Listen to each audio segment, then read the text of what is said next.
नमस्कार दोस्तों, मैं हूं आशीष पांडे। स्वागत है आपका एग्ज़ाम हॉल में। और आज हम लेके हाजिर हैं 10 जुलाई का द हिंदू का कंप्लीट एनालिसिस। दोस्तों, इस एनालिसिस का आपको पीडीएफ चाहिए तो हमारा टेलीग्राम ग्रुप ज्वाइन करें और फ्री में जितने भी हिंदू के दो एनालिसिस हैं उनका सारा पीडीएफ आपको इस टेलीग्राम ग्रुप पे एकदम फ्री में मिलेगा दोस्तों, जिसको आप पढ़ सकते हैं, जिसकी समरी आप देख सकते हैं और एग्ज़ाम पॉइंट ऑफ व्यू से आपके लिए बहुत बेनिफिशियल होगा। दोस्तों, यहाँ एग्ज़ाम हॉल में हम द हिंदू का कंप्लीट कवरेज देते हैं। दोस्तों, द हिंदू में जितनी भी इंपॉर्टेंट न्यूज़ है आपके एग्ज़ाम पॉइंट ऑफ व्यू से, उसका हम एक हॉलिस्टिक कवरेज देते हैं आपको। दोस्तों, अगर आप यूपीएससी, स्टेट पीसीएस या किसी भी एग्ज़ाम की तैयारी कर रहे हो तो द हिंदू का एनालिसिस आपके लिए बहुत ज़रूरी है, क्योंकि दोस्तों ये आपका पर्सपेक्टिव तो बनाता ही है, प्लस जो भी इम्पॉर्टेंट न्यूज़ द हिंदू और एग्जामिनेशन पॉइंट ऑफ व्यू से होती है वो सब इसमें कवर रहता है दोस्तों। तो द हिंदू का जो एनालिसिस है वो आप मिस ना करें। चलिए दोस्तों, अब आज की पहली खबर पे आते हैं। दोस्तों देखिए, हमारे देश में फॉरेस्ट के बहुत सारे नियम हैं, फॉरेस्ट के बहुत सारे अधिनियम पास किए गए हैं, बहुत सारे एक्ट्स पास किए गए हैं फॉरेस्ट को कंजर्व करने के लिए। उसी सीरीज़ में एक बहुत सारे फॉरेस्ट कंजर्वेशन एक्ट्स पास किए गए। उसी सीरीज़ में एक फॉरेस्ट कंजर्वेशन एक्ट है, फॉरेस्ट कंजर्वेशन एक्ट 1980, जिसको अब सरकार अमेंड करने वाली है फॉरेस्ट कंजर्वेशन अमेंडमेंट बिल 2023 के थ्रू।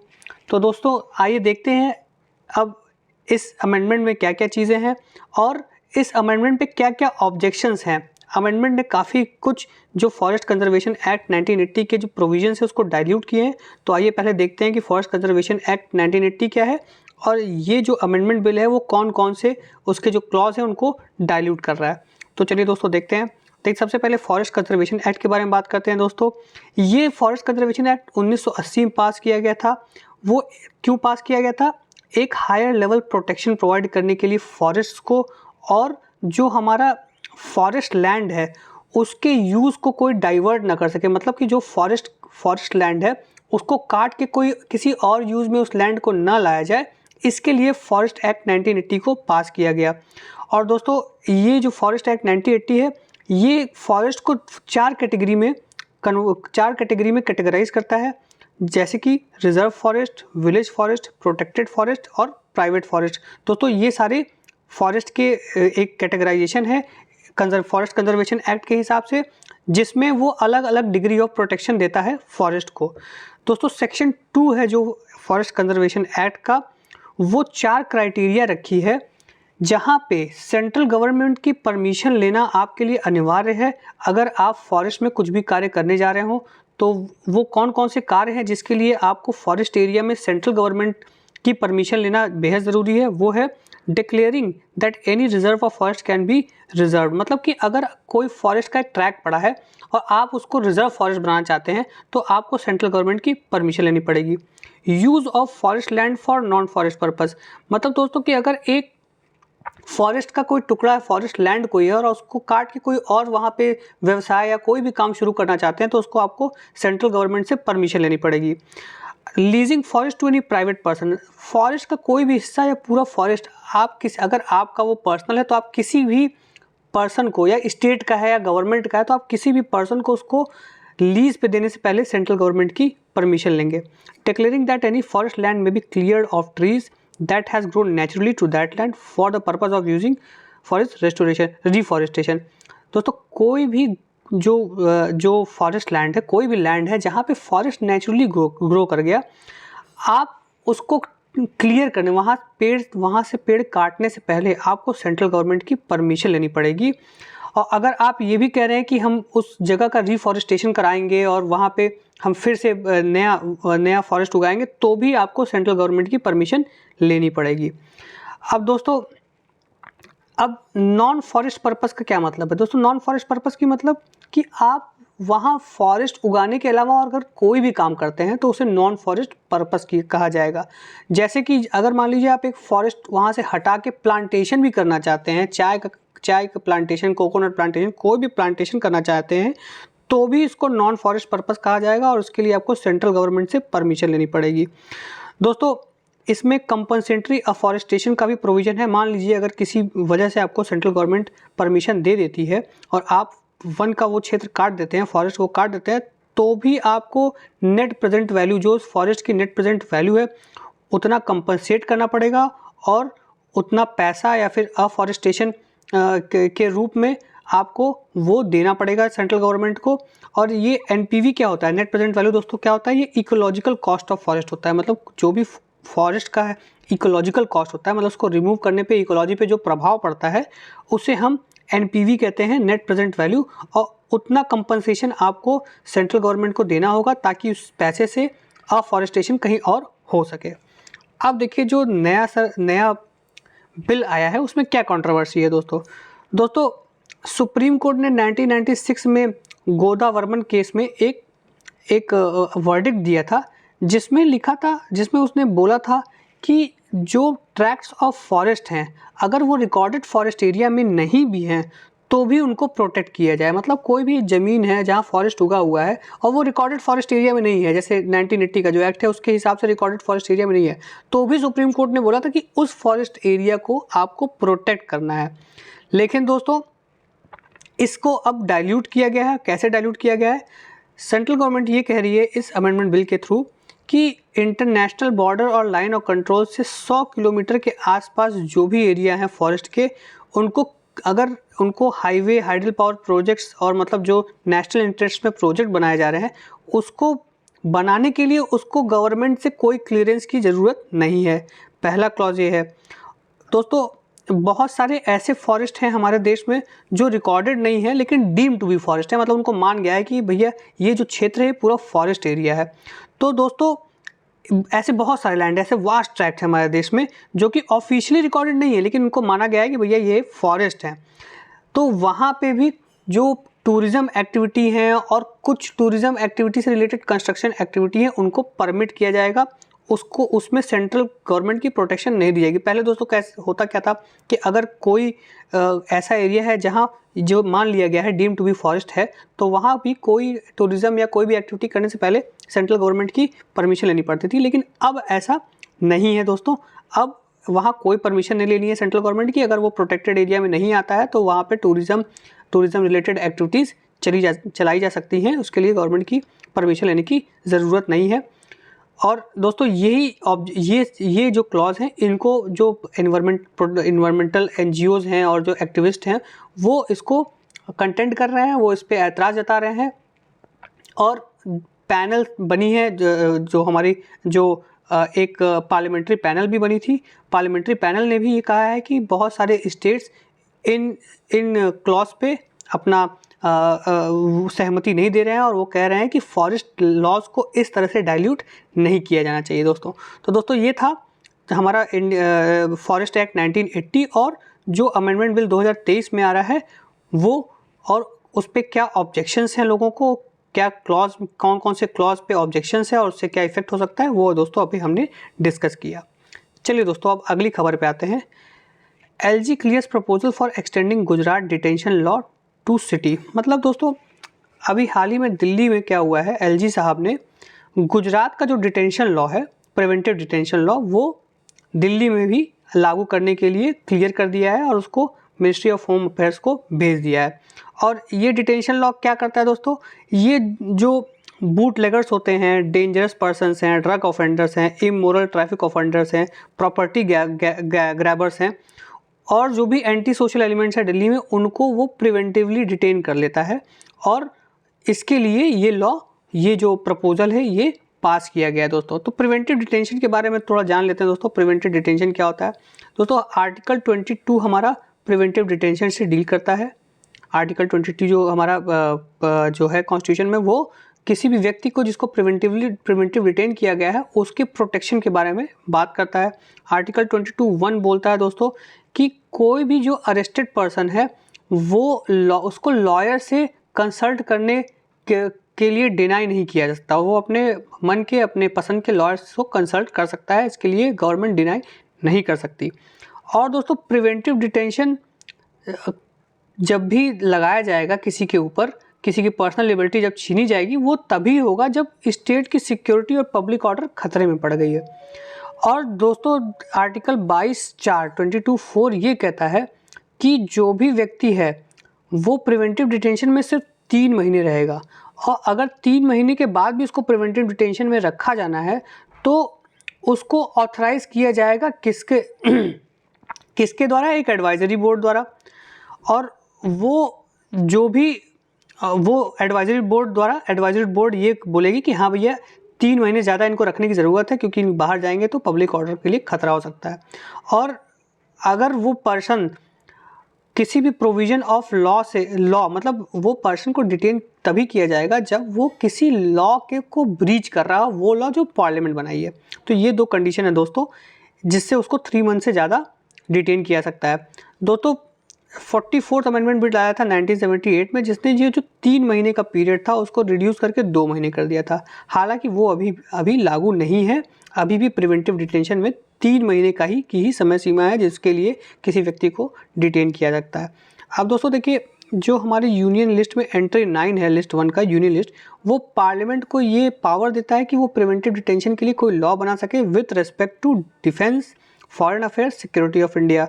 और एंट्री 3 जो है लिस्ट 3 में, मतलब कॉन्करेंट लिस्ट में जो एंट्री 3 है, वो पार्लियामेंट और स्टेट लेजिस्लेचर दोनों को ये राइट देती है कि वो प्रिवेंटिव डिटेंशन के लिए कोई लॉ बनाए अगर वहाँ की पब्लिक ऑर्डर, एसेंशियल सर्विसेज और मेंटेनेंस ऑफ सप्लाई के लिए कोई खतरा पैदा हो रहा है। तो इसके एवज में दोस्तों पार्लियामेंट ने प्रिवेंटिव डिटेंशन एक्ट 1950 भी पास किया था, जो डिफेंस, फॉरेन अफेयर्स और सिक्योरिटी ऑफ स्टेट के खतरे को मद्देनजर रखते हुए किसी को डिटेन कर सकती है, किसी को प्रिवेंटिव डिटेंशन में डाल सकती है दोस्तों। तो ये दोस्तों था प्रिवेंटिव डिटेंशन के बारे में। ये दोस्तों एक्ट्स और इसके जो आपको क्लॉज हैं वो आपको याद रखने होंगे, ये एग्जाम पॉइंट ऑफ व्यू से इम्पॉर्टेंट है। अब देखिए दोस्तों, सीएम और गवर्नर के बीच में एक जगह और टसल आ गई है, वो है तमिलनाडु। अभी तक दिल्ली में थी एलजी साहब और अरविंद केजरीवाल जी के बीच में, लेकिन अब जो तमिलनाडु गवर्नर हैं और जो वहाँ के तमिलनाडु के मुख्यमंत्री हैं स्टैलिन, उनके बीच में टसल आ गई है। और वो बोल रहे हैं कि जो वहाँ के आर.एन. रवि गवर्नर हैं वो बायस्ड आदमी हैं, वो गवर्नर बनने लायक नहीं हैं। और वो ऐसा क्यों कह रहे हैं दोस्तों? वो ऐसा इसलिए कह रहे हैं कि वहाँ के गवर्नर ने 2-3 ऐसी एक्टिविटी कर दी हैं जो स्टैलिन जी को लगता है कि उनके जो पद की गरिमा है उसके अगेंस्ट है। और वो क्या क्या एक्टिविटी है दोस्तों? ये दोस्तों AIDMK जो वहाँ की अपोजिशन पार्टी है और एक तरह से बीजेपी की सपोर्टिंग पार्टी है, स्टैलिन जी ने ये आरोप लगाया कि AIDMK के कुछ मेंबर्स हैं, कुछ जो मिनिस्टर्स हैं, उनके ऊपर CBI के रिक्वेस्ट होने के बावजूद भी गवर्नर साहब ने उनके ऊपर केसेस जो है वो होल्ड पे रखा, उसको CBI को गो अहेड नहीं दिया वहाँ पे केसेस को इंक्वायरी करने के लिए। जबकि इनके जो मिनिस्टर हैं, स्टैलिन जी के जो मिनिस्टर हैं वी सेंथी बालाजी, उनको वो बिना किसी चार्जशीट के, बिना किसी इंक्वायरी के उन्होंने सस्पेंड कर दिया अपने पोस्ट से, जबकि ये क्लियर भी नहीं हुआ था कि वो कल्प्रिट हैं कि नहीं। तो इसमें दोस्तों इन्होंने अपने डिस्क्रिप्शन पे काम किया और जो कि गवर्नर के पद के गरिमा के अगेंस्ट है, ऐसा ये स्टैलिन जी कह रहे हैं। और यही नहीं, इन्होंने ये भी कहा, स्टैलिन जी के हिसाब से गवर्नर साहब ने ये भी कहा कि India is dependent on one religion, मतलब इंडिया सिर्फ एक रिलीजन पे डिपेंडेंट है और बाकी सारे उसकी मेन रिलीजन्स नहीं है, ऐसा इन्होंने गवर्नर साहब ने कहा था। जिस पे तमिलनाडु के जो CM है उन्होंने ऐतराज़ जताया, कहा कि इंडिया सारे रिलीजनों का है, एक रिलीजन पे डिपेंडेंट नहीं है। और ऐसा बोल के ये गवर्नर के पद की गरिमा को ठेस पहुंचा रहे हैं और इनको गवर्नर नहीं रहना चाहिए।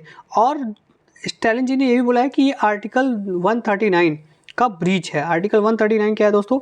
आर्टिकल 159 का ब्रीच है। आर्टिकल 159 क्या है दोस्तों? Oath and affirmation of governor, मतलब गवर्नर जो ओथ रहता है वो आर्टिकल 159 ऑफ द कॉन्स्टिट्यूशन के अंदर आता है और उसको ब्रीच किया है गवर्नर R.N. रवि ने, जो तमिलनाडु के गवर्नर है। तो ये मुद्दा दोस्तों चल रहा है तमिलनाडु में, जो वहाँ के CM है और गवर्नर जो वहाँ के गवर्नर हैं उनके बीच में टसल चल रही है और आरोप प्रत्यारोप का दौर जारी है। दोस्तों आपको आर्टिकल 159 याद रखना है, ये article is related to oath and affirmations of governor. चलिए दोस्तों आगे बढ़ते हैं।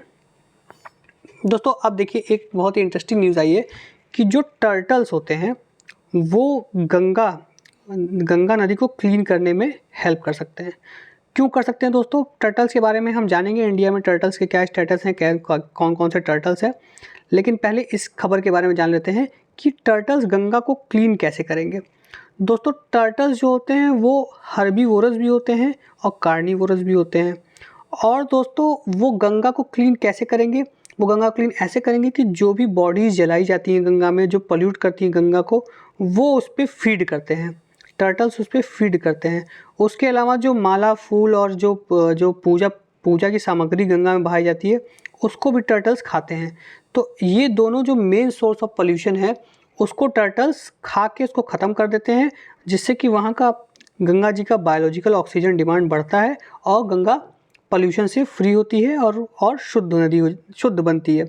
तो इसीलिए टर्टल्स को बहुत इम्पॉर्टेंट माना गया है और बहुत सारे टर्टल सेंचुरीज़ हैं जहाँ से टर्टल को लाया जा रहा है, गंगा जी में छोड़ा जा रहा है, ताकि वो पोल्यूशन को कंट्रोल करने में मदद करें। और ये पोल्यूशन कंट्रोल दोस्तों किस स्कीम के थ्रू चलाया जा रहा है? नमामि गंगे स्कीम। नमामि गंगे स्कीम के अंदर चलाया जा रहा है, नमामि गंगे प्रोग्राम के अंदर चलाया जा रहा है। तो दोस्तों टर्टल्स और नमामि गंगे प्रोग्राम दोनों के बारे में हम अभी विस्तार से देखेंगे। दोस्तों टर्टल्स क्या हैं? देखिए इंडिया में 29 species of fresh water turtles हैं और टॉर्टॉइज हैं। दोस्तों टर्टल और टॉर्टॉइज में अंतर होता है। दोस्तों टर्टल जो होते हैं दोस्तों एक्वेटिक होते हैं, मतलब पानी में ही रहते हैं, लेकिन टॉर्टॉइज जो होते हैं दोस्तों वो ज़्यादातर अपना जो जीवन है वो ज़मीन पे बिताते हैं। तो ये दोस्तों प्राइमरी अंतर है टर्टल और टॉर्टॉइज में।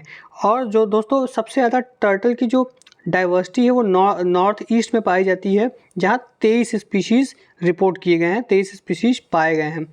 और इंडियन रिवर में दोस्तों मैक्सिमम फ्रेश वाटर टर्टल कहाँ पाए जाते हैं? गंगा में, ब्रह्मपुत्र में और उनकी ट्रिब्यूटरीज में। दोस्तों वाइल्ड लाइफ प्रोटेक्शन एक्ट जो है वो टर्टल्स को प्रोटेक्शन देती है अपने वेरियस शेड्यूल्स में, और टर्टल्स में हंटिंग, ट्रेड करना या किसी भी तरह का यूटिलाइजेशन करना उस स्पीसीज़ के बॉडी पार्ट्स का प्रोहिबिटेड है। और दोस्तों 17 ऐसे स्पीसीज़ हैं टर्टल को जिनको शेड्यूल 1 में रखा गया है वाइल्ड लाइफ प्रोटेक्शन एक्ट 1972 के, जो उन्हें टॉप मोस्ट प्रायोरिटी पे प्रोटेक्शन प्रदान करती है। और एक स्पीशीज़ को शेड्यूल 2 में रखा गया है और शेड्यूल 2 और 5 स्पीशीज़ को शेड्यूल 4 में रखा गया है दोस्तों। और दोस्तों इंडिया के पास जो है 2 ऐसी स्पीशीज़ हैं जो वर्ल्ड में सबसे ज़्यादा threatened fresh water turtle species हैं। दोस्तों वो स्पीशीज़ कौन से हैं? वो हैं नॉर्थ रिवर टेरापिन, जो कि सुंदरबन में पाए जाते हैं वेस्ट बंगाल में, और रेड क्राउन रूफ टर्टल, ये पाए जाते हैं नेशनल चंबल घड़ियाल वाइल्ड लाइफ सेंचुरी में। और ये चंबल रिवर में अलग अलग स्टेट्स में स्प्रेड हैं, जैसे राजस्थान, मध्य प्रदेश और उत्तर प्रदेश। तो दोस्तों ये था टर्टल के बारे में कुछ जानकारी। अब नमामि गंगे प्रोग्राम के बारे में देख लेते हैं। दोस्तों ये प्रोग्राम गंगा जी को बचाने के लिए, उनको पॉल्यूशन से फ्री करने के लिए 2014 में लॉन्च किया गया था और बजट आउटले उसमें 20,000 करोड़ रुपए का दिया गया था। ये मिनिस्ट्री ऑफ जल शक्ति के अंदर आता है, department of water resources, river development and Ganga rejuvenation. और इसके 2 मेन ऑब्जेक्टिव्स हैं। पहला है कि इफेक्टिव अबेटमेंट ऑफ पॉल्यूशन, मतलब गंगा जी से पॉल्यूशन हटा देना, एकदम ख़त्म कर देना।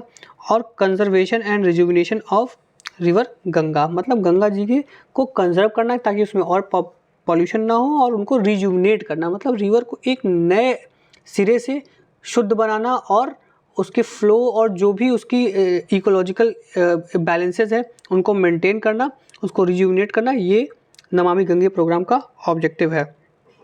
दोस्तों इसको इम्प्लीमेंट किया जाता है national mission of clean Ganga के थ्रू और स्टेट प्रोग्राम मैनेजमेंट ग्रुप्स के थ्रू। मतलब national mission of clean Ganga दोस्तों है सेंट्रल लेवल पे, और स्टेट प्रोग्राम मैनेजमेंट ग्रुप्स जो हैं वो हैं दोस्तों स्टेट लेवल पे। तो ये दोनों मिलके गंगा नदी को प्रोटेक्ट करते हैं और नमामि गंगे प्रोग्राम इम्प्लीमेंट करते हैं दोस्तों, जिसमें टर्टल की एक बहुत ही महत्वपूर्ण भूमिका देखी गई है। चलिए दोस्तों अब आगे आते हैं अनटैंगलिंग थ्रेड। दोस्तों आप लोगों में से बहुत लोग जानते होंगे कि रिसेंटली फेसबुक ने लॉन्च किया है मेटा ऐप।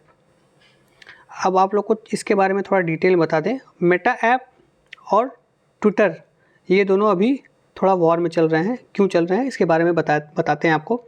दोस्तों अब जो पुरानी फेसबुक कंपनी थी अब उसका नाम होगा मेटा, और फेसबुक नाम जो फेसबुक ऐप हम यूज़ करते हैं वो रहेगा, लेकिन अब जो है उस फेसबुक को हम मेटा कंपनी कहेंगे। और फेसबुक जो है, मेटा कंपनी जो है वो किन किन कंपनीज़ को मिला के बनी है? मेटा कंपनी मिला के बनी है इंस्टाग्राम, फेसबुक, व्हाट्सअप और जो फेसबुक मैसेंजर है उसको मिला के एक कंपनी बनी है, उसका नाम है मेटा। इसी तरह गूगल के भी जितने जितने सब्सिडीरीज हैं वो एक कंपनी के अंडर है, उसका नाम है अल्फ़ाबेट। तो अब जो मेटा है उसने अभी एक ऐप डेवलप किया है, उस ऐप का नाम है थ्रेड्स। जैसे ट्विटर है दोस्तों, उसी तरह थ्रेड्स भी एक ऐप है और वो ट्विटर का मेन कंपटीटर है। और लेकिन दोस्तों ये थ्रेड जो ऐप है, इसको लॉन्च होते ही बहुत सारी कंट्रोवर्सीज हो गई हैं। ट्विटर आरोप प्रत्यारोप लगा रही है और इसको यूरोप में अभी ये लॉन्च भी नहीं हो पाया है। क्यों नहीं हो पाया है ये बताते हैं दोस्तों, उसके बाद ट्विटर से इसका क्या विवाद है ये बताएंगे। तो दोस्तों यूरोप ने अभी एक एक्ट पास किया है, डिजिटल मार्केट्स एक्ट। इस एक्ट के हिसाब से जितने भी बड़े आपके जो आपके बड़े प्लेटफॉर्म्स हैं, जैसे फेसबुक हो गया, ट्विटर हो गया, ये सारे बड़े प्लेटफॉर्म्स को यूरोपियन जो डिजिटल मार्केट एक्ट है वो बोलता है कि ये सारे प्लेटफॉर्म गेट कीपर्स हैं और इनके ऊपर ये रेस्ट्रिक्शन लगाता है, क्योंकि ये बहुत बड़े प्लेटफॉर्म है, इनके पास इकोनॉमी ऑफ स्केल है। तो इनके ऊपर ये पाबंदी लगाया गया है कि कुछ ये ऐसा काम ना करें जिससे कि इनके जो कंपटीटर्स हैं, जो और मार्केट में इस तरह के जो ऐप और जो भी प्लेटफॉर्म्स आ रहे हैं वो किसी भी तरह के डिसएडवांटेज में ना जाए। तो इसीलिए इनको रेगुलेट किया गया है। और जो ये मेटा ऐप लॉन्च किया गया है ये अभी अंडर कंसिडरेशन चल रहा है। वहाँ की जो यूरोपियन जो एक्सपर्ट्स हैं उसको देख रहे हैं कि क्या ये और अदर ऐप्स को डिसएडवांटेज पे तो नहीं ला रहा है। अगर ला रहा है तो उसको प्रोहिबिट किया जाएगा, रेगुलेट किया जाएगा, और नहीं ला रहा है तो उसको रिलीज़ किया जाएगा। इसीलिए डिजिटल यूरोप के मार्केट में अभी मेटा को लॉन्च नहीं किया जा सका है। हालांकि इसको लॉन्च करना था 5 जुलाई को, लेकिन ये लॉन्च नहीं हो पाया है। अब देखिए ट्विटर मेटा कंट्रोवर्सी क्या है दोस्तों। ट्विटर के जो लॉयर हैं, मतलब जो एलॉन मस्क के जो लॉयर हैं, उन्होंने कहा है कि मेटा ने ट्विटर से बहुत सारे एम्प्लॉयज़ को हायर किया है और वो ऐसे एम्प्लॉयज़ थे जो ट्विटर का ट्रेड सीक्रेट जानते हैं। तो इसीलिए जो ट्विटर है उसने मार्क जुकरबर्ग को एक नोटिस भेजा है कि भैया आपने जिन एम्प्लॉयज़ को हायर किया है और जिन एम्प्लॉयज़ के थ्रू आपने मेटा ऐप डेवलप किया है वो ट्विटर के प्रीवियस एम्प्लॉय हैं और उनको ट्विटर के सारे ट्रेड सीक्रेट्स पता हैं और आप उन्हीं ट्रेड सीक्रेट्स को यूज़ करके मेटा ऐप बना रहे हैं, तो इस पर हम आपके ऊपर लीगली कार्रवाई कर सकते हैं। तो दोस्तों ये ट्विटर और मेटा में कंट्रोवर्सी चल रही थी और ये मैंने बताया कि क्या रीज़न है कि डिजिटल मार्केट एक्ट की वजह से यूरोप में मेटा अभी लॉन्च नहीं हो पाया है और एग्जैक्टली मेटा क्या चीज़ है। चलिए दोस्तों अब आगे बढ़ते हैं। SC collegiums reconsider transfer of जज to MP, high court shift him to Telangana. दोस्तों छत्तीसगढ़ हाई कोर्ट के एक जज हैं श्री जस्टिस कोसी, उनका ट्रांसफ़र अभी MP किया गया था, छत्तीसगढ़ से MP किया गया, लेकिन वो ये ट्रांसफ़र नहीं चाहते थे। तो जो SC की कोलिजियम है वो उनका ट्रांसफ़र उसने रिकंसिडर किया और उनको तेलंगाना ट्रांसफ़र कर दिया है। तो दोस्तों अब ट्रांसफ़र ऑफ जजेस होता कैसे है हम इसके बारे में देख लेते हैं। इस बहुत खबर ये मतलब इस पॉइंट ऑफ व्यू से इम्पॉर्टेंट है कि हम ये देख लेंगे कि ट्रांसफ़र ऑफ जजेस होता क्या है दोस्तों। तो दोस्तों ट्रांसफ़र ऑफ जजेस आर्टिकल 222 ऑफ इंडियन कॉन्स्टिट्यूशन में दिया गया है। उसमें हाई कोर्ट के जो जजेस हैं और जो हाई कोर्ट के चीफ जस्टिस है उनके ट्रांसफ़र के बारे में बात की गई है, उसके बारे में प्रोविज़न दिया गया है। वो ये कहता है, ये आर्टिकल ये कहता है कि प्रेसिडेंट जो है after consultation with chief justice of India किसी भी जज को एक हाई कोर्ट से दूसरे हाई कोर्ट ट्रांसफ़र कर सकते हैं। और दोस्तों इसमें यह भी कहा गया है कि जिस जज का ट्रांसफ़र हो रहा है उसको कंपलसेटरी अलाउंस भी दिया जाना चाहिए। अब दोस्तों ये इसमें क्या एक बात ये कही गई है कि एग्जीक्यूटिव मतलब कि प्रेसिडेंट जो है किसी भी जज को ट्रांसफ़र कर सकता है, लेकिन उसमें CGI की सहमति ज़रूरी है। CGI की सहमति ज़रूरी है, उससे कंसल्टेशन करना ज़रूरी है। और टाइम टू टाइम पे दोस्तों ये जो प्रपोज़ल है ये रखा गया है कि जो 1/3 कंपोजिशन है हाई कोर्ट का उसको ट्रांसफ़र एक स्टेट से दूसरे स्टेट में करते रहना चाहिए, ताकि जो जुडिशियल इंडिपेंडेंस है और एडमिनिस्ट्रेटिव कन्वीनियंस है वो बना रहे। अब दोस्तों हमारे देश में क्या प्रोसीजर अभी फॉलो किया जा रहा है हाई कोर्ट जजेस के ट्रांसफ़र को लेके, ये मैं आपको बताऊंगा। दोस्तों जो भी हाई कोर्ट के जज हैं उनका ट्रांसफ़र इनिशिएट CGI करते हैं और उसमें जो ट्रांसफ़र्ड जज है मतलब जिसका ट्रांसफ़र हो रहा है उसके कंसेंट की ज़रूरत नहीं पड़ती है, क्योंकि वो जो ट्रांसफ़र है वो पब्लिक इंटरेस्ट में लिया जाता है। हो सकता है किसी कोर्ट में किसी हाई कोर्ट में जजेस की संख्या कम हो, किसी में ज़्यादा हो, तो एडमिनिस्ट्रेटिव कन्वीनियंस और पब्लिक इंटरेस्ट में CGI जो है एक जज का ट्रांसफ़र दूसरे हाई कोर्ट में कर सकते हैं उसके कंसेंट के बिना।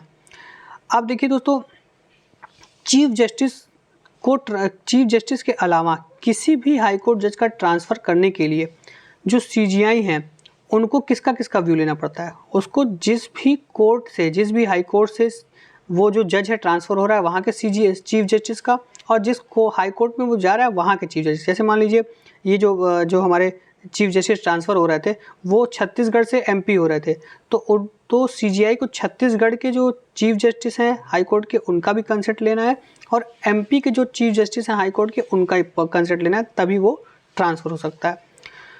और दोस्तों ये जो ट्रांसफ़र है, ये जो ट्रांसफ़र ऑर्डर है वो राइटिंग में होना चाहिए, और इसको 5 जजेस की कोलिजियम कंसिडर करती है, तभी ये आगे बढ़ता है। 5 जज के कोलिजियम में कौन होता है दोस्तों? CGI होते हैं, और 4 सीनियर मोस्ट जज होते हैं सुप्रीम कोर्ट के। और ये फिर रिकमेंडेशन यूनियन लॉ मिनिस्टर के पास भेजी जाती है, जो प्राइम मिनिस्टर को भेजते हैं, और प्राइम मिनिस्टर उसको मोहर लगाने के बाद प्रेसिडेंट के पास भेजते हैं, जिसके बाद प्रेसिडेंट उस पर मोहर लगाते हैं और जज का जो है ट्रांसफ़र हो जाता है दोस्तों। तो ये पूरा एक प्रोसीजर था आर्टिकल 222 के अंतर्गत, जिससे एक हाई कोर्ट जज का ट्रांसफ़र दूसरे हाई कोर्ट में होता है। अब दोस्तों नेक्स्ट खबर में आते हैं। दोस्तों आपको पता है कि बहुत ही भारी बारिश हो रही है हमारे देश के अलग अलग हिस्सों में, जिससे लैंडस्लाइड, फ्लड्स और अलग अलग तरीके की दिक्कतें पैदा हो रही हैं। तो दोस्तों आइए आज हम देख लेते हैं कि लैंडस्लाइड्स, लैंडस्लिप्स, फ्लड होते क्या हैं, और भारत के किस किस जोन में ये बहुत ही प्रोमिनेंट है। तो दोस्तों सबसे पहले लैंडस्लाइड्स की बात करते हैं हम दोनों। दोस्तों लैंडस्लाइड क्या होता है दोस्तों? Movement of mass, rock, debris और अर्थ डाउन द स्लोप, मतलब स्लोप के नीचे जब अर्थ, डेब्रिस और मास ऑफ रॉक अगर वो जब स्लिप करता है, स्लाइड करता है ग्रेविटी की वजह से, तो उसे हम लैंडस्लाइड कहते हैं। ये कहाँ होता है दोस्तों? जहाँ बहुत ही स्टीप स्लोप है, मतलब जहाँ ही बहुत तीखे शार्प स्लोप हैं, जैसे कि माउंटेनियस रीजन है, वो लैंडस्लाइड्स के लिए बहुत ससेप्टेबल होते हैं, हजार्डस होते हैं। Earth flow, mass flow, mud flow, rotational slip, avalanches, ये सारे एग्जांपल्स हैं लैंडस्लाइड के। देखिए जैसे यहाँ कहा गया है दोस्तों, न्यूज़ में क्या कहा गया है, लैंड स्लिप्स, ये भी एक लैंडस्लाइड का एग्जाम्पल है दोस्तों। अब दोस्तों ये देखते हैं कि लैंडस्लाइड एक मेजर हाइड्रोजियोलॉजिकल हैजार्ड होता है, जो भारत के बहुत ही वास्ट रीजन को अफेक्ट करता है। दोस्तों 15% जो हमारे देश का है वो लैंडस्लाइड प्रोन है, और नॉर्थ वेस्ट और नॉर्थ ईस्ट हिमालयस दोनों इसमें आता है। नॉर्थ वेस्ट हिमालयस और नॉर्थ ईस्ट हिमालयस ये दोनों इसमें आता है, और उसके अलावा वेस्टर्न घाट्स के भी जो रीजन है वो इसमें आते हैं दोस्तों, जो लैंडस्लाइड से प्रोन है। और ये मेनली होता है दोस्तों मानसून के सीज़न में, क्योंकि मानसून के सीज़न में दोस्तों जो मिट्टी होती है वो बहुत पानी से सैचुरेट हो जाती है, और लैंडस्लाइड का जो खतरा है वो बढ़ जाता है दोस्तों। और स्टीप स्लोप होने की वजह से जो मिट्टी है वो ग्रेविटी के असर में आके लैंडस्लाइड्स को अंजाम देती है, जिससे जो हमारे ट्रैफिक है, जो हमारा रोड है, नेशनल हाईवेज है, वो ब्लॉक हो जाते हैं दोस्तों। अब दोस्तों फ्लैश फ्लड्स की बात करते हैं दोस्तों। जब भी किसी जगह पे बहुत ही ज़्यादा और कंटिन्यूस रेनफॉल होता है तो उससे पानी वहाँ स्टैग्नेट हो जाता है, जो फ्लैश फ्लड कॉज करता है। वो कैसे होता है दोस्तों? जैसे मान लीजिए एक कोई रीजन है जहाँ थोड़ा डिप्रेशन है, और वहाँ अचानक से बहुत बारिश हो गई, तो यहाँ बहुत पानी भर गया, और जब वो बारिश एक लेवल के ऊपर हो जाती है तो यहाँ से पानी लीक करके निचले रीजन में जाने लगता है, जिससे कि इस निचले रीजन में अचानक से बहुत ज़्यादा फ्लैश फ्लड आ जाता है। तो इसी को हम फ्लैश फ्लड करते हैं। ये हाईली लोकलाइज्ड होता है दोस्तों। ये मतलब ये ऐसा नहीं है कि जैसे आप यहाँ हैं उसका 20 किलोमीटर दूर कहीं फ्लैश फ्लड आ गया और आप उससे बिल्कुल इफेक्टेड नहीं है, लेकिन 20 किलोमीटर जो लोग रह रहे हैं वो काफ़ी इफेक्टेड उससे हो जाते हैं। और रेनफॉल के अलावा भी बहुत सारे ऐसे वजह हैं जिससे फ्लैश फ्लड होते हैं, जैसे डैम ओवरफ्लो हो गया दोस्तों, और क्लाउड बर्स्ट हो गए, इसकी वजह से भी आपके फ्लैश फ्लड्स होते हैं दोस्तों। Nearly 75% of total rainfall is concentrated in just 4 month. देखिए दोस्तों हमारे देश में मानसून रीजन में ही 75% रेनफॉल होता है। ये एक बड़ा कारण है फ्लैश फ्लड्स का, क्योंकि ये कंसनट्रेटेड जो बारिश है वो जो भी रिजर्वायर्स हैं और जो भी अर्बन इंफ्रास्ट्रक्चर है उनको पानी से भर देता है, जिसकी वजह से फ्लैश फ्लड्स आ सकते हैं। क्लाउड बर्स्ट, थंडरस्टॉर्म और ओवरफ्लोइंग ऑफ ग्लेशियर लेक से भी दोस्तों फ्लैश फ्लड आता है। और साइक्लोन दोस्तों, जैसे उड़ीसा, वेस्ट बंगाल और आंध्र प्रदेश में जो साइक्लोनिक डिप्रेशंस आते हैं उससे भी कम समय में ज़्यादा बारिश हो जाती है, जिससे कि फ्लैश फ्लड आने का खतरा रहता है। दोस्तों गवर्नमेंट डेटा के हिसाब से जो इंडिया जो है वो वर्स्ट फ्लड इफेक्टेड कंट्री है दुनिया में, बांग्लादेश के बाद, मतलब second largest flood affected country India है बांग्लादेश के बाद। 40 मिलियन हेक्टेयर जो लैंड है दोस्तों वो फ्लड से प्रभावित होते हैं एनुअली, और इंडिया में 1/5 ऑफ ग्लोबल डेथ होता है फ्लड की वजह से। और फ्लैश फ्लड दोस्तों मेनली आपको अर्बन एरियाज़ में ज़्यादा देखने को मिलेगा, जैसे चेन्नई, मुंबई, दिल्ली। देखिए अभी दिल्ली में बहुत सारे फ्लैश फ्लड की खबर आ रही है। तो ये दोस्तों हो गया फ्लैश फ्लड और लैंडस्लाइड। अब देखिए दोस्तों US, EU इन लोगों ने अपने जो डिप्लोमेट्स हैं वो बांग्लादेश में भेजे हैं। क्यों भेजे हैं दोस्तों? क्योंकि इन डिप्लोमेट्स को ये लग रहा है कि भैया बांग्लादेश में फ्री एंड फेयर इलेक्शन नहीं हो सकता है।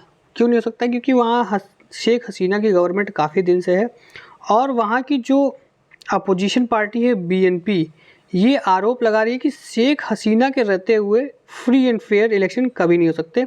तो ये डिमांड कर रही है इंटरनेशनल कम्युनिटीज़ की पहले शेख हसीना गवर्नमेंट को हटाया जाए, वहाँ एक इंटरिम गवर्नमेंट कोई लाई जाए और केयर टेकर एडमिनिस्ट्रेटिव गवर्नमेंट लाई जाए जो फ्री हो, फेयर हो और फिर इलेक्शन कराया जाए। तो इसी संदर्भ में US के डिप्लोमेट्स और EU के डिप्लोमेट्स वहाँ विजिट कर रहे हैं। वो शेख हसीना गवर्नमेंट के लोगों से मिल रहे हैं, BNP के लोगों से मिल रहे हैं, माइनॉरिटीज़ से मिल रहे हैं, और एक फार्मूला डिवाइस करने की कोशिश कर रहे हैं कि कैसे वहाँ फ्री और फेयर इलेक्शन हो। हालांकि दोस्तों देखिए ये बांग्लादेश का इंटरनल मैटर है, लेकिन अब US और EU के डिप्लोमेट्स इसमें कूद पड़े हैं।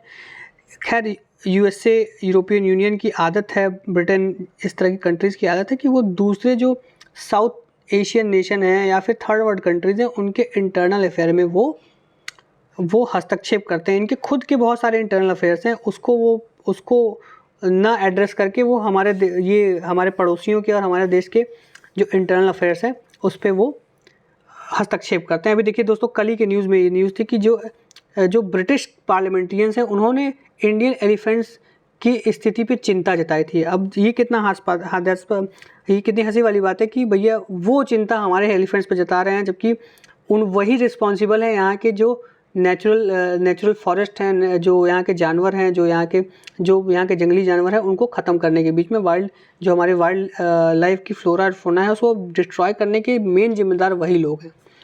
चलिए दोस्तों अब आगे बढ़ते हैं। देखिए दोस्तों world resource institute global forest watch की एक रिपोर्ट आई है। तो दोस्तों वो रिपोर्ट ये कह रही है कि भैया जो प्राइमरी फॉरेस्ट हैं, ट्रॉपिकल प्राइमरी फॉरेस्ट हैं, वो बहुत ही तेज़ी से कट रहे हैं, और जो हमने सस्टेनेबल डेवलपमेंट गोल 2030 बनाया है, अगर ऐसे ही चलता रहा तो उसको हम अचीव नहीं कर पाएंगे। तो ये रिपोर्ट क्या बोल रही है दोस्तों, एक बार देख लेते हैं। ये रिपोर्ट ये कह रही है कि देखिए 2022 में 4.1 मिलियन हेक्टेयर जो ज़मीन है, मतलब जो ट्रॉपिकल प्राइमरी फॉरेस्ट है, उनको काटा गया, जो कि 11 फुटबॉल फील्ड्स के बराबर हैं। और 11 फुटबॉल फील्ड्स के बराबर हैं दोस्तों, मतलब इनका ये कहना है कि 11 फुटबॉल फील्ड्स के बराबर जो फॉरेस्ट लैंड है वो हर मिनट कट रहा है दोस्तों। और जो प्राइमरी फॉरेस्ट कवर लॉस है ट्रॉपिकल रीजन में दोस्तों, वो 10% हायर था 2020 में 2021 के कंपैरिजन में, मतलब 2021 में जितना हो रहा था उससे 10% हायर था 2020 में। और दोस्तों जो ये रिपोर्ट ये कहती है कि जो 2030 में हम लोगों ने, दुनिया ने एक कमिटमेंट किया है कि वो फॉरेस्ट को कंजर्व करेगी, वो अब पूरा शायद नहीं हो सकता। जिस हिसाब से इस तरह से फॉरेस्ट कट किए जा रहे हैं, फॉरेस्टों को नुकसान पहुंचाया जा रहा है, तो डिफॉरेस्टेशन का जो गोल है वो हम अचीव 2030 तक नहीं कर सकते हैं।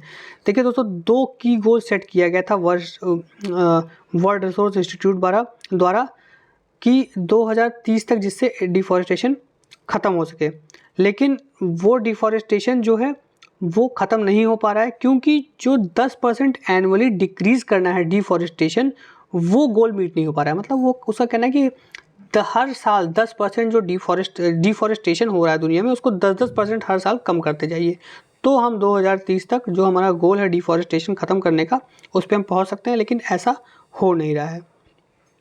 अब देखिए दोस्तों 2022 में जो डिफॉरेस्टेशन रेट था वो 3.1% ही कम हो पाया, जबकि उसका टारगेट क्या था 10%।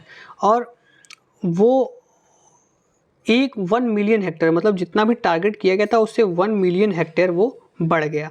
तो अब मतलब ये डिफाई कर रहा है 2030 के गोल को। और इस गोल के हिसाब से ये भी कहा गया था कि दोस्तों 2030 तक 350 मिलियन हेक्टेयर जो लॉस्ट लैंड है, डिग्रेडेड लैंड है, उसको रिस्टोर कर लिया जाएगा। लेकिन रेस्टोरेशन पे तो कोई बात चल ही नहीं रही है, रेस्टोरेशन हो ही नहीं रहा है। तो दोस्तों इसीलिए इस संस्थान ने बोला है कि 2030 तक जो भी टारगेट बनाया गया है उसको कवर करना, उसको अब उस पर पहुँचना बहुत ही मुश्किल है। दोस्तों कंट्रीज़ जो हैं जैसे ब्राज़ील है, डेमोक्रेटिक रिपब्लिक ऑफ कॉन्गो है, ब्राज़ील है, डेमोक्रेटिक रिपब्लिक ऑफ कॉन्गो है, वहाँ ट्रॉपिकल फॉरेस्ट का लॉस बहुत ज़्यादा हुआ है। और वो 2022 में उन्होंने सबसे ज़्यादा सिग्निफिकेंट लॉसेस को दर्ज किया है दोस्तों। और इंडिया में भी दोस्तों 44,000 hectare of humid primary forest जो है वो लॉस हुए हैं 2021 और 22 के बीच में। और इसी पीरियड में इंडिया ने 17% जो है टोटल ट्री कवर कंट्री का उसको लॉस किया है, ऐसा ये रिपोर्ट कहती है। तो कुल मिला के इस रिपोर्ट का कहना है कि जिस तरह से हम प्रेजेंट लेवल से पे डिफॉरेस्टेशन कर रहे हैं उस हिसाब से 2030 का जो टारगेट है वो अचीव करना लगभग नामुमकिन है। अब दोस्तों हम आते हैं LMV-3 रॉकेट पे। दोस्तों अभी हाल ही में हमारा देश जो है वो अब मून पे फिर से एक बार लैंड करने की कोशिश करेगा चंद्रयान-3 मिशन के थ्रू, और ये लगभग अगस्त में प्लान्ड है। और ये दोस्तों जो हमारा रेंजर और रोवर है वो इसरो का LMV-3 रॉकेट यहाँ से धरती से चंद्रमा तक ले जाएगा। तो दोस्तों इस रॉकेट के बारे में हम थोड़ा जान लेते हैं। दोस्तों इसको हम पहले कहते थे geosynchronous satellite launch vehicle, GSLV Mark 3। हम पहले इसका नाम क्या था, GSLV Mark 3। ये सब लोग जानते होंगे, इसकी बहुत सारी सीरीज़ लॉन्च हो चुकी थी। दोस्तों रिसेंटली GSLV Mark 3 जो है उसने 36 सैटेलाइट्स लॉन्च किए थे और 6 लॉन्च में अपने 36 सैटेलाइट लॉन्च किए थे। और इसका जो नाम है वो चेंज करके LMV-3 रख दिया गया था, लॉन्च व्हीकल Mark 3 रख लिया गया था। और दोस्तों ये जो वन वेब का नेटवर्क एक्सेस एसोसिएट लिमिटेड का जो वन वेब है उसके कॉमर्शियल सैटेलाइट्स को भी LMV-3 ने हाल ही में लॉन्च किया था। और ये किसके द्वारा लॉन्च किया गया था, न्यू स्पेस इंडिया लिमिटेड, जो कि एक PSU है इसरो के अंतर्गत। दोस्तों अब GSLV के बारे में थोड़ा टेक्निकल डिटेल्स देख लेते हैं। ये 3 स्टेज स्पेस लॉन्च व्हीकल है जो इसरो के सारे सैटेलाइट्स को लॉन्च करता है जियो सिंक्रोनस ऑर्बिट में।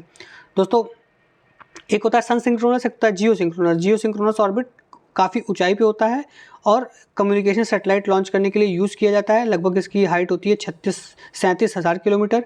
और इसमें क्रायोजेनिक इंजन होता है दोस्तों, जो कि लिक्विफाइड ऑक्सीजन और हाइड्रोजन को फ्यूल की तरह यूज़ करता है दोस्तों।